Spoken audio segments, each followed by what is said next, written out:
We're back, and you're watching On Location TV, and we're talking to T. Patrick Williams, and he's been giving us all this great information about makeup. Of course, we went through all the different hats that you wore, T. Patrick, from the beginning to the end, but we're at a portion that I am really excited about, and that's the makeup part.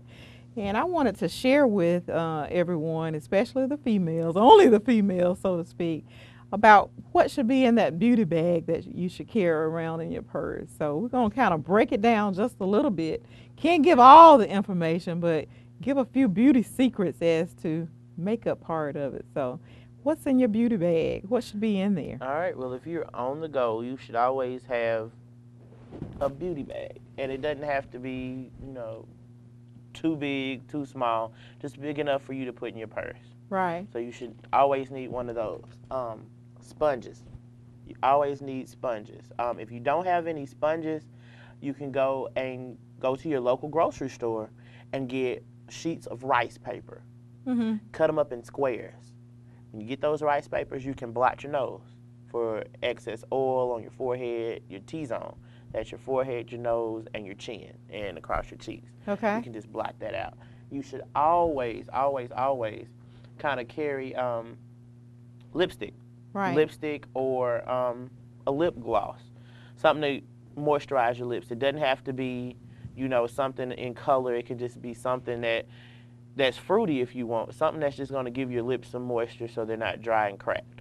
Okay. That's always a plus. And always carry a brush. If you have to, it's always leftover powder in it. Mm-hmm. Powder, bronzer, just dust over your face if you're on the go. Those are always things that you should carry. You don't always need a bunch of things in something that you just carry in your purse. You don't want to overweigh your purse with unnecessary Just a huge items. bag of makeup. Just carry 3 or 4 main items, and you're good to go. Okay. That for a makeup bag in your car or in your purse, that's all you really need. Because I've seen some bags that ladies pull out, and they have a hard time finding what they need in there. Exactly. That's almost a signal to say it's too much. It's too much. If you can't get it out, or if you can't find what you need, if you have to pull through 9 or 10 different items to get some lipstick or some lip gloss, you need to start throwing away. And another thing with your beauty bag, try to change it every 3 months. Yeah, I was going to ask you that too, because some people keep things in there and it's too long. Another thing is you may want to be aware of, try to get alcohol wipes. Mm-hmm. And each time you use your makeup, wipe the drier surfaces off. Like if you have lipsticks or eyeshadows, try to wipe them off because bacteria lives on your makeup. So you don't want to take that makeup and powder your face with it and then you break out. Right. Or get a staph infection because it's too old or it's too dirty, because it is in the bottom of your purse. Right. And that no sharing makeup. I mean, you can share makeup if you're wiping it off.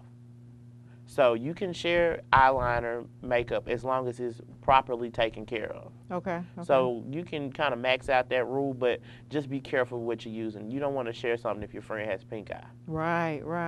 So. Okay. Now let's go through kind of the steps in this segment about applying makeup. Okay. And if you kind of start off with the cleansing part, what should we do?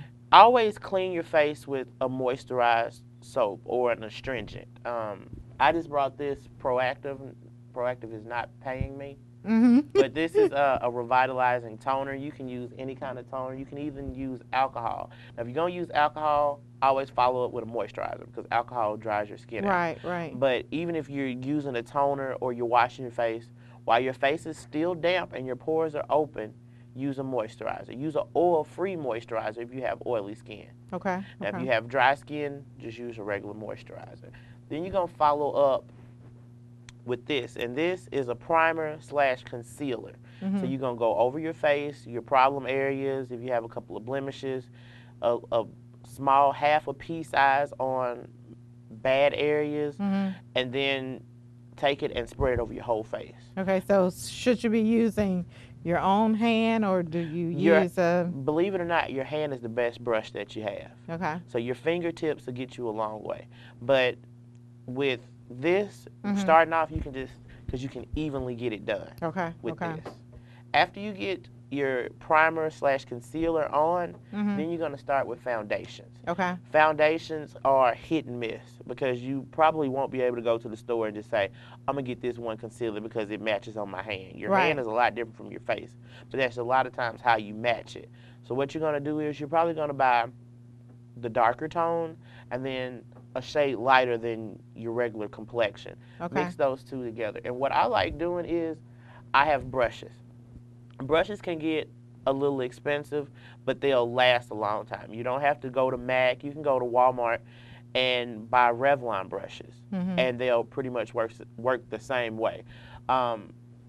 Just by doing that, like I can take these two. You can use the back of your hand to mix, or you can use a little bowl, but your hand is a lot better. You just mix it up, take your brush, and kind of go from there, mix it. And kind of go over there and dab it off and proceed to pretty much paint your face. Okay. And that's what you're doing. Now, one thing I always see, and when I see this, and this is, I call it the... Yeah, the mask. Yeah. We need to start learning how to blend. Blending is important because you don't want a mask on, or I call it ghost face. Say if somebody's taking a picture of you and your face is completely white. It's because your foundation is too light. You have to remember, don't stop here with your foundation. Just go all the way down to your neckline. Okay. And blend it all the way out, even into your hair. If you blend it into your hair, you can comb it out your hair after you get it in there. But you need it all the way into your hairline and then out. Into your temples, into your ears. So you don't have that circular line all the way around. Now talk about real briefly the eyeshadow. We're probably going to get out of the sequence that we were going, but I know that our time is kind of winding up. Eyeshadows, it's pretty much a 4-step process, and you can do it really quickly. You always want to start off with an eyeliner. Eyeliner is made to accentuate your eyes. So if you put too much dark eyeshadow on, it hides your eyes. So what I like to do is I like to go around the eye in a dotted line motion. When I get to the centers, I use, in your tear ducts, use a white eyeliner. That makes your eyes pop. Then when you get to your eyeshadows, you want to start from your brow bone, which is going to be your highlighter. Then you got your crease, which is going to be usually a darker color, and then a darker color will follow here, and then an accent color. Okay. And you can also, if you can apply them with your finger, you can just blend them out. Oh, okay. It's just that simple. Okay, okay. Now, like I said, we're running out of time. I want you to come back and share some more information with us. But let's talk about really quick about the lipstick.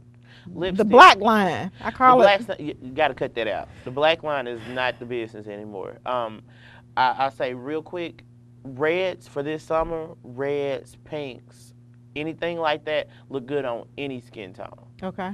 And for a high gloss, use a nude lip gloss, or you can even use like a petroleum jelly on the centers of your lips to make it shine more. Okay. And all the ladies need to realize that you don't need a lot of makeup on for the summertime because it's too hot. Right. And you don't want your stuff running. Just go get you a nice bronzer. And this is a MAC bronzer. It's, what is it called? It is light over dark. Or if you don't want to go to MAC, you can go to Walmart, and this was like $8. And it's called Color Stay.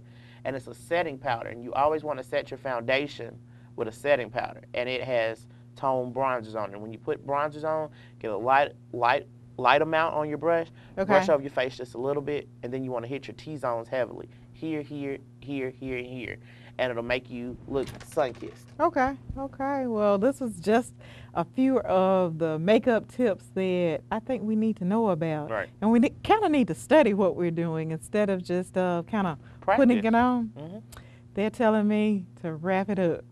So I guess I have to wrap it up. But I want you to come back, and I hope that, I know you have some future plans of things that we won't talk about, but I hope those things work out for you, and I want you to come back and keep in contact with me. I sure will. Thanks for coming on the show. Thank you so much for having me. Okay, well, that's all of On Location TV for this episode. We'll see you next time.